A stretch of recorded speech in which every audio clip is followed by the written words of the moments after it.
अवधूत चिंतन श्री गुरुदेव दत्त श्री स्वामी समर्थ. मी शीतल तुमच्या सगळ्यांचं चॅनलमध्ये स्वागत करते. नॅचरल सुरुवात करते. म्हणजे आपल्या सगळ्यांना माहितीच आहे की मागच्या आषाढी एकादशीपासून आपल्या चातुर्मासाला सुरुवात झाली आहे. चातुर्मास म्हणजेच काय तर आपले 4 महिने हा चातुर्मास असतो ते कार्तिक शुक्ल एकादशी पर्यंत, म्हणजे दिवाळीच्या नंतर जी काही कार्तिक शुक्ल एकादशी आहे ते शुक्ल पक्षातील तेव्हापर्यंत आपला चातुर्मास चालू असतो.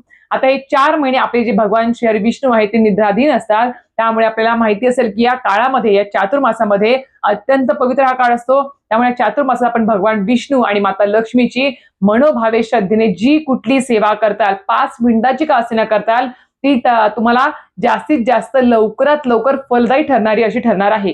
कारण की आपणास माहिती आहे की भगवान विष्णू तर हे निद्राधीन आहे 4 महिने, पण तरी सुद्धा आपले त्यांचं जे काही पृथ्वी तलावर जे काही त्यांचं त्या 4 महिने जे काही त्यांचं ऊर्जा आहे किंवा त्यांचं जे काही जी ऊर्जा कार्यान्वित असते ती मोठ्या प्रमाणात आता या 4 महिन्यामध्ये असणार आहे. आणि आपणास तर माहिती आहे किंवा 4 महिने चातुर्मास म्हटलं तर लगातार आपले सणवार चालू असतात. आता या चातुर्मासाच्या या 4 महिन्यामध्ये आपल्याला भगवान श्री हरी विष्णूंसोबत माता लक्ष्मी सुद्धा आपल्याला अत्यंत साधी सोपी अति उच्च कोटीची सगळ्यात प्रभावी सेवा करायची आहे.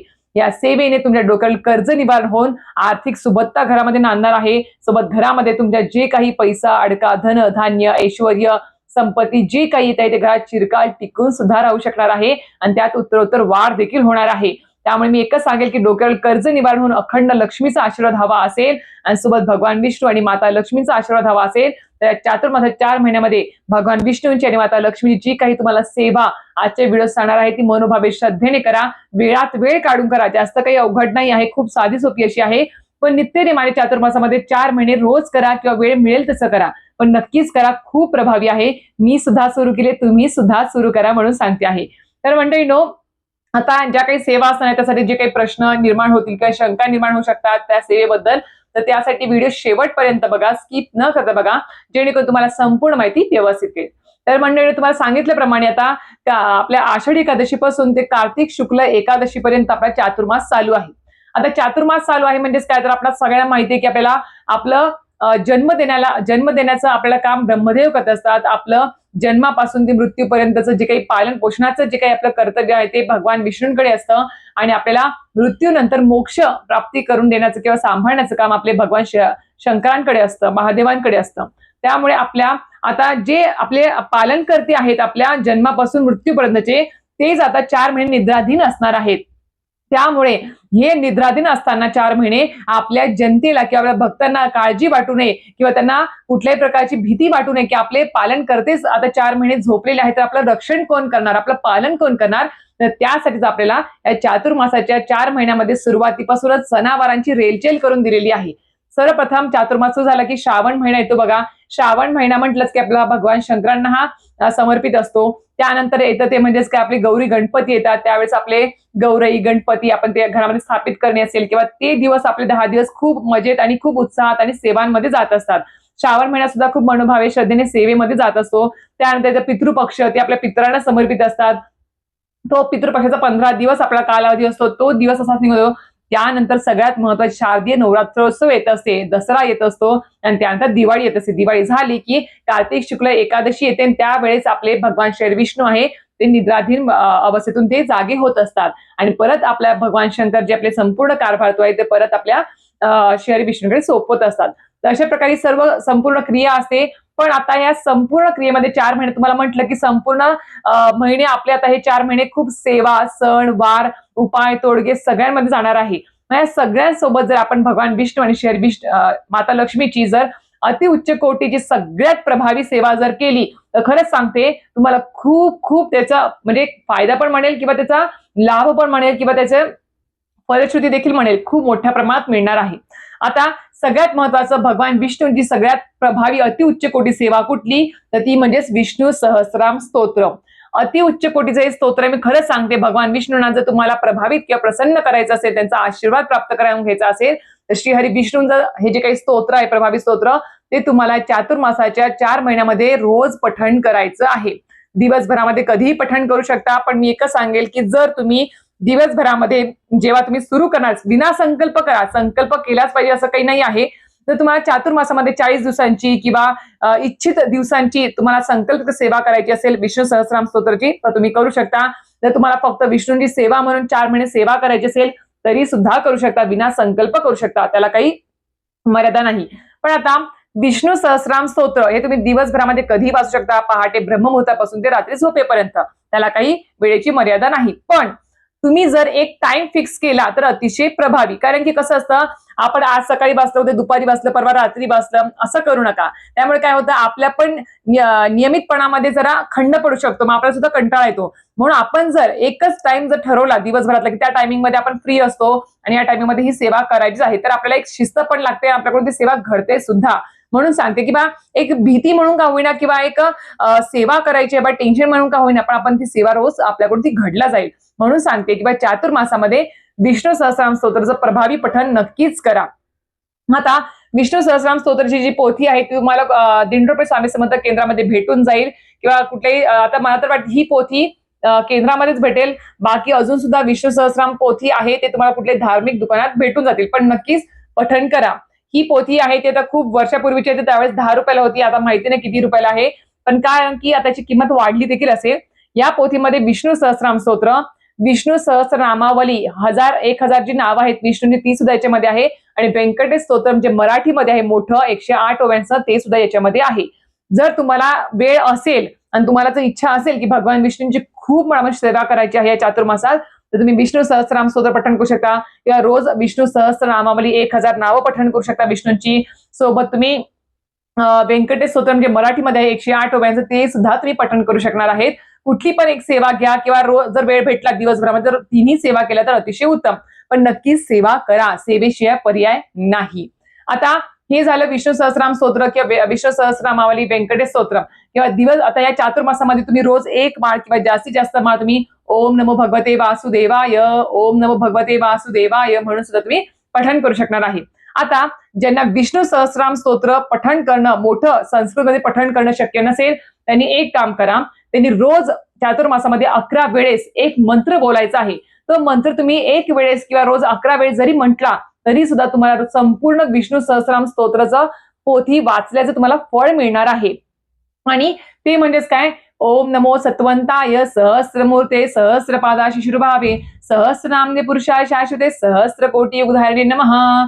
हे आहे स्तोत्र, मी तुम्हाला इथे पीप करून देतो स्तोत्र. तुम्ही रोज 11 वेळेस म्हणा किंवा एक वेळेस म्हणा, पण हे संपूर्ण जर रोज तुम्ही चातुर्मासाचं म्हटलं किंवा रात्री झोपण्याच्या अगोदर जर तुम्ही हे स्तोत्र म्हटलं एक वेळेस किंवा 11 वेळेस, तर मी खरं सांगते दिवसभरामध्ये तुमच्याकडून ज्या काही चुका नकळत कळतपर्यंत घडल्या असतील त्या सगळ्या पापांचं क्षालन होतं. त्या पापाचं तुम्हाला म्हणजे त्या चुकींचं तुम्हाला कुठल्याही प्रकारचं पाप लागत नाही. अशा प्रकारचे विष्णू सहस्रनाम स्तोत्र आहे. आणि जर तुम्हाला एका ओवीमध्ये तुम्हाला हे पठण करायचं असेल, पूर्ण पोथीचा लाभ मिळावा असं वाटत असेल, तर तुम्हाला हा मंत्र पठण करावा लागेल एक वेळेस किंवा 11 वेळेस. आणि टाइम फिक्स करा, मी एवढंच तुम्हाला सांगेल बस. आता व्यंकटेश स्तोत्र याच्यामध्ये मराठीमध्ये आहे 108 ओव्यांचं. ज्यांना वेळ आहे त्यांनी ते पठण करावं, ज्यांना वेळ नाही आहे त्यांनी 15 ओव्यांचं नित्य सेवेच्या पोथीमध्ये दिलेलं आहे संस्कृतमध्ये, ते तुम्ही पठण करा तरी सुद्धा चालेल. एक वेळेस 11 वेळेस 21 वेळेस यथाशक्ती एका बैठकीमध्ये पठण करा, खूप प्रभावी आहे. म्हणून सांगते आहे, विष्णूंची केलेली सेवा कधीच वाया जात नाही. उलट खूप जण असे सुद्धा आहेत जे रोज न चुकता विष्णू सहस्रनाम स्तोत्र वाचतात, 12 महिने वाचतात आणि खूप लोकांच्या डोक्यावरचं कर्ज निवारण झालेलं आहे. परंतु गुरुमाने सुद्धा सांगितलं आहे की बा जो कोणी विष्णू सहस्रनाम स्तोत्र रोज पठण करेल त्याला कधीच डोक्यावरचं कर्ज निवारण तर होईच, पण आर्थिक प्रगती सुद्धा भरभराट सुद्धा तुमची होणार आहे. एवढा आशीर्वाद या पोथीला दिलेला आहे. म्हणून सांगते आहे, विष्णूंची सगळी सेवा करा, जमेल तशी करा. आता माता लक्ष्मीची सुद्धा तुम्हाला सेवा या चातुर्मासामध्ये करायची आहे. कारण की विष्णूंची सेवा जशी आता आपण माता लक्ष्मीला जर प्रसन्न करायचं असेल ना, तर मी एकच सांगेल, तुम्ही श्री हरी विष्णूंची जास्तीत जास्त सेवा करा. कारण की माता लक्ष्मीला श्री हरी विष्णूंची सेवा खूप जास्त प्रभावित करते, त्यांना ती खूप जास्त आवडते देखील. म्हणून सांगते, स्वतःच्या स्तुतीपेक्षा माता लक्ष्मीला भगवान विष्णूंची सेवा जास्त प्रिय आहे, म्हणून सांगते आहे. आणि आता माता लक्ष्मीची सेवा करायची असेल या चातुर्मासामध्ये, तर एकच सांगेन मी तुम्हाला, न चुकता आता तुमच्या घरामध्ये तुम्हाला सांगितल्याप्रमाणे माता लक्ष्मीचा मूर्ती असेल, फोटो असेल, कुलदेवीचा टाक आहे, कुलदेवीचा फोटो आहे किंवा श्रीयंत्र जर तुमच्याकडे असेल देवघरामध्ये, तर त्या श्रीयंत्रावरती रोज चातुर्मासामध्ये किंवा चातुर्मासातल्या मंगळवार, शुक्रवार, अष्टमी, कालाष्टमी आहे, दुर्गाष्टमी आहे, पौर्णिमा तिथी आहे, या वारी सुद्धा जरी तुम्ही कुंकुमार्चन जरी केलं तरी सुद्धा चालणार आहे. ज्यांना वेळ असेल त्यांनी या चातुर्मासाच्या 4 महिन्यामध्ये रोज न चुकता आपल्या श्रीयंत्रावर किंवा माता लक्ष्मीची मूर्ती, फोटो किंवा कुलदेवीचं टाक किंवा फोटो असेल त्यावर नक्कीच आवर्जून कुंकुमार्चन करावं. कुंकुमार्चन कसं करायचं तुम्हाला माहिती असेलच तर 5 बोटांनी किंवा 3 बोटांनी, तर्जनी, मधलं बोट आणि अंगठा या 3 बोटांनी आपला हळदीचं कुंकू जे असतं प्युअर त्याने आपल्याला कुंकुमार्चन करायचं असतं, जे माता लक्ष्मीला आपल्या कुलदेवीला खूप जास्त प्रिय असतं. आता समजा तुमच्याकडे श्रीयंत्र नाही आहे किंवा तुमच्याकडे आता माता लक्ष्मीची मूर्ती नाही आहे, फोटो नाही आहे किंवा कुलदेवीचा टाक किंवा मूर्ती नाही आहे, तर एक करायचं, तुमच्या घरामध्ये अन्नपूर्णा मातेची मूर्ती असेल तर त्याच्यावर जर तुम्ही या चातुर्मासामध्ये रोज किंवा प्रत्येक शुक्रवारी जर तुम्ही कुंकुमार्चन जरी केलं तरी सुद्धा चालणार आहे. आता ठीक आहे, खूप जणांना रोज वेळ असेल, काही जणांना जॉबमुळे, काही महिला जॉब करतात किंवा कॉमन फॅमिली लहान बाळ आहे त्यांना रोज करणं शक्य नाही. मग त्यांनी ज्यावेळेस त्या देवीचा वार असेल त्या दिवशी तरी आवर्जून या चातुर्मासामध्ये कुंकुमार्चन करावं. नक्कीच करा. मी खरं सांगते, अखंड लक्ष्मी प्राप्तीचा किंवा लक्ष्मी प्राप्तीचे मार्ग आपल्याला मिळण्यासाठी अतिशय प्रभावी सेवा आहे माता लक्ष्मीची कुंकुमार्चन सेवा. आता कुंकुमार्चन सेवा तुम्हाला कशी करायची एक सांगते. आता जर तुम्हाला वेळ असेल तर तुम्ही 16 वेळेस श्री सुक्तमचं पठण करून तुम्ही रोज किंवा त्या वारी देवीच्या वारी तुम्ही कुंकुमार्चन करू शकता 16 वेळेस श्री सुक्तम पठण करून. जर नसेल वेळ तर तुम्हाला माता महालक्ष्मीचा जो कुठला मंत्र येत असेल तो मंत्र पठण करून तुम्ही 108 वेळेस एक माळ पूर्ण तुम्ही कुंकुमार्चन करायचं आहे. आता अजून एक आहे बघा, ओम महालक्ष्मीचे विद्महे विष्णू पत्नी धीमहि तन्नो लक्ष्मी प्रचोदयात्. हा मंत्र 108 वेळेस पठण करून तुम्ही कुंकुमार्चन करू शकता. किंवा श्रीम श्रीम श्रीम हा सुद्धा बीज मंत्र आहे माता महालक्ष्मीचा. हा सुद्धा तुम्ही 108 वेळेस पठण करून कुंकुमार्चन करू शकणार आहेत. किंवा तुम्ही श्री सुक्तम जे म्हणतात तुम्हाला प्रमाणे किंवा एक वेळ श्री सुक्तम आणि बाकी तुम्ही माता महालक्ष्मीचे जे मंत्र आहेत ते मंत्र पठण करून जरी तुम्ही म्हणजे कुंकुमार्चन जर केलं तर अतिशय उत्तम. पण नक्कीच करा. मी खरं सांगते, खूप प्रभावी सेवा आहे कुंकुमार्चन सेवा. एकदा करून बघा किंवा या चातुर्मासामध्ये कंटिन्यू करून बघा, तुम्हाला आपोआप जाणवेल, अनुभूती तुम्हाला हळूहळू येत जाईल. आता म्हणून सांगते. आणि असं नाही की बा आता श्रीहरी विष्णूंच्या माता लक्ष्मीच्या सेवा सुरू केल्या म्हणजे लगेच आपल्याला करोडो रुपये किंवा लाखो रुपये भेटतील असं नाही.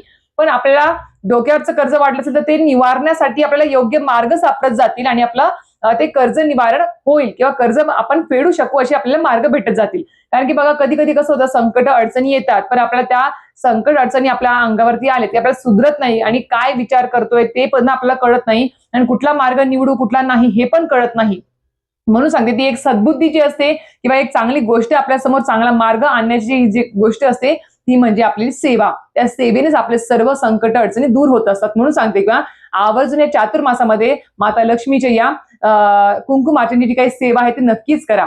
आता हे झालं. त्यानंतर तुम्ही बघा, महालक्ष्मी अष्टकम स्तोत्र आहे ते सुद्धा पठण करून तुम्ही कुंकुमार्चन करा वाटलंच तर. किंवा तुम्ही महालक्ष्मी अष्टकमचं स्तोत्र तुम्ही संध्याकाळच्या वेळेस तर मी एकच सांगेल बा, माता महालक्ष्मीची जी काही सेवा असते किंवा विष्णूंची सेवा जी असते ती प्रदोष काळात आवर्जून करा. शक्य असेल तर, नसेल तर दिवसभरामध्ये जर केली तर तरी सुद्धा चालणार आहे.